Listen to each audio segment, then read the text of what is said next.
Assalamualaikum warahmatullahi wabarakatuh. Perkenalkan kami dari kelompok 6 yang beranggotakan dengan saya sendiri, Agnes Indra Aulianita, Rivaldi Hunanda, dan Ina Rahayu. Dalam materi kuliah perkerasan jalan raya ini, saya akan mempresentasikan tentang lapis tipis aspal beton atau yang disingkat dengan latastone. Lapisan tipis aspal beton adalah suatu campuran agregat dan aspal yang sering digunakan sebagai lapis permukaan suatu perkerasan lentur. Karakteristik dari lapis permukaan tersebut banyak dipengaruhi oleh bahan susun campuran dan cara pelaksanaan pembuatannya, yaitu pada saat pencampuran, penghamparan, dan pemadatan. Pembuatan latastone bertujuan untuk mendapatkan suatu lapisan permukaan atau lapisan antar pada perkerasan jalan raya yang mampu memberikan sumber daya dukung serta berfungsi sebagai lapisan kedap air yang dapat melindungi konstruksi di bawahnya. Latastone sendiri bersifat lentur dan mempunyai durabilitas yang tinggi. Hal ini disebabkan campuran HRS dengan gradasi timpang mempunyai rongga dalam campuran yang cukup besar, sehingga mampu menyerap jumlah aspal dalam jumlah banyak sekitar 7-8% tanpa terjadi bleeding. Selain itu juga, latastone mudah dipadatkan sehingga lapisan yang dihasilkan mempunyai kekedapan terhadap air dan udara tinggi. Berikutnya adalah spesifikasi campuran latastone. Ketentuan sifat-sifat campuran latastone mengacu pada Bina Marga tahun 2010 yang terlihat pada tabel di bawah ini. Bahan penyusun perkerasan. Bahan penyusun perkerasan jalan adalah aspal, agregat, dan bahan pengisi atau filler. Hasil yang baik dan berkualitas dalam menghasilkan perkerasan jalan dapat diperoleh jika menggunakan bahan-bahan dengan kualitas baik. Yang pertama ada aspal. Aspal berasal dari minyak mentah dan juga ada yang berasal dari sisa organisme makhluk hidup dan tumbuhan dari masa lampau yang sudah lama tertimbun oleh batu tanah, sehingga menjadi sedimen dan terakumulasi dalam lapisan-lapisan tanah. Aspal yang biasa ditemukan berasal dari minyak, tetapi ada juga aspal yang berasal dari bahan alam seperti asbeton atau dikenal dengan istilah mineral. Yang kedua adalah agregat. Agregat biasanya berasal dari batu pecah, kerikil, pasir, ataupun komposisi lainnya, baik hasil alam, hasil pengolahan, maupun agregat buatan, yang digunakan sebagai bahan utama penyusun perkerasan jalan. Yang ketiga adalah filler.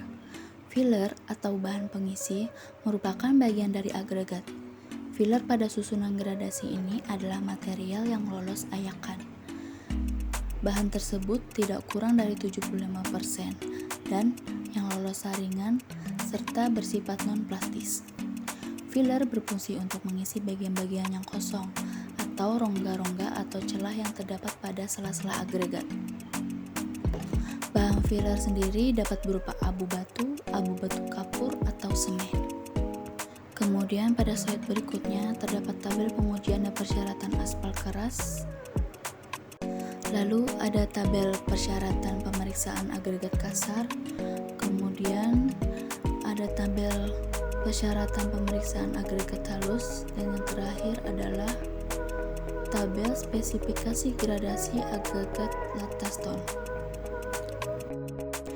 Gradasi agregat diperoleh dari hasil pemeriksaan analisis satu set saringan yang dinyatakan dalam persentase yang tertahan dan lolos dalam saringan. Lanjut ke parameter Marshall test. Yang pertama ada density. Nilai density adalah parameter yang berfungsi untuk menunjukkan tingkat kepadatan atau campuran perkerasan agregat dan aspal. Yang kedua ada void in the mix atau VITM. VITM adalah persentase antara rongga udara dengan volume total campuran setelah dipadatkan. Semakin kecil nilai VITM, maka semakin besar kadar aspal. Yang ketiga ada void fill with asphalt atau VFWA. VFWA adalah persentase volume rongga yang terdiri dari butir-butir agregat suatu campuran aspal padat. Di dalamnya juga terdapat aspal efektif. Rongga aspal yang terisi penuh juga meningkatkan persen kadar aspal. Maka persen kadar aspal yang mengisi rongga adalah persen kadar aspal maksimum. Yang keempat adalah stabilitas. Stabilitas sendiri adalah kemampuan maksimal suatu benda uji campuran beton aspal menahan beban sampai terjadi kelelehan plastis. Nah, nilai stabilitas akan bertambah dengan naiknya kadar aspal sampai ke batas optimum dan akan mengalami penurunan setelah batas optimum. Hal ini terjadi karena aspal dapat berfungsi sebagai pelicin setelah melebihi batas optimum. Lanjut yang kelima, ada flow. Flow adalah besarnya perubahan atau deformasi benda uji campuran dengan angka kelelehan tinggi serta stabilitas rendah di atas batas maksimum akan cenderung plastis. Lalu yang keenam ada Marshall Equation atau QM. QM sendiri adalah perbandingan antara nilai stabilitas dengan flow. Marshall Equation merupakan indikator dalam menentukan nilai fleksibilitas, kelenturan terhadap kerentakan. Kenaikan fleksibilitas disebabkan oleh penambahan kadar aspal dan akan mengalami penurunan hingga batas optimum yang disebabkan oleh berubahnya fungsi aspal yang awalnya sebagai pengikat menjadi pelicin.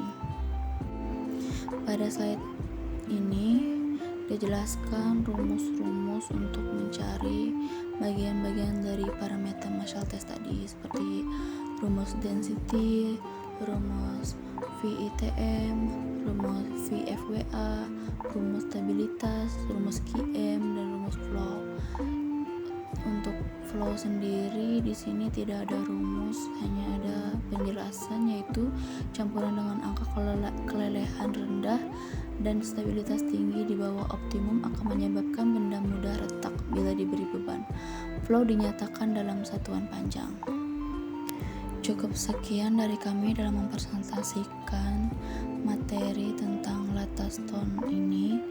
Kurang lebihnya kami memohon maaf. Sekian dan terima kasih. Wassalamualaikum warahmatullahi wabarakatuh.